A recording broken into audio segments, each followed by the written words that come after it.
एक बार एक गांव में एक औरत रहती थी। वह बहुत ही अच्छे स्वभाव की थी। उसके पास एक पालतू बंदर और एक पालतू बकरी थी। वह औरत उन दोनों को अपने घर के सदस्य की तरह मानती थी और उन दोनों की खूब सेवा करती थी। वह जो अपने लिए खाने के लिए बनाती वो बंदर और बकरी को भी देती थी।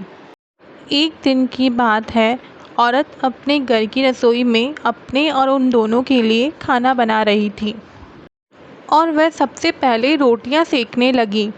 रोटियां सेकने के बाद उसने सारी रोटियां एक थाली में रखी और फिर उसने सोचा कि आज बाजार से दही ले आती हूँ तो रोटियां दही के साथ खाऊंगी।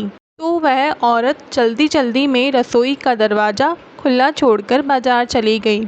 उसके बाद बाहर आंगन में बैठे बंदर की नज़र रसोई में पड़ी रोटियों पर गई। उसके मन में लालच आ गया। उसने अपनी गर्दन में से रस्सी निकाली और रसोई में जाकर सारी रोटियां खा गया और जल्दी से बाहर आकर बकरी की गर्दन में से रस्सी खोलकर अपने गले में रस्सी डालकर अपनी जगह पर बैठ गया।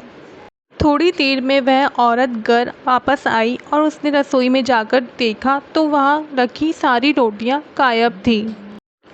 उसे समझ नहीं आ रहा था कि सारी रोटियां कहाँ चली गई। फिर उसने बाहर आकर देखा तो बकरी की गर्दन की रस्सी खुली हुई थी और उसने मन में सोचा कि बकरी ने ही सारी रोटियां खाई होगी और बिना कुछ सोचे समझे बकरी को पीटने लगी, जिसे देखकर बंदर बहुत ही खुश हो रहा था।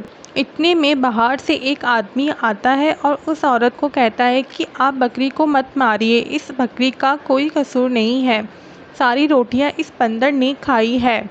तो औरत ने कहा कि आपको कैसे पता? फिर उस आदमी ने उसे सारी बात बताई। औरत के बाहर जाने के बाद क्या हुआ था। वह घर के बाहर छुपकर ये सब देख रहा था। उस आदमी की बात सुनकर उस औरत को बहुत पछतावा हुआ और फिर उसी लाठी से उसने बंदर को पीट पीट कर घर से भगा दिया। उस आदमी का धन्यवाद किया। उस दिन से औरत व बकरी बड़े प्यार से एक साथ रहने लगी।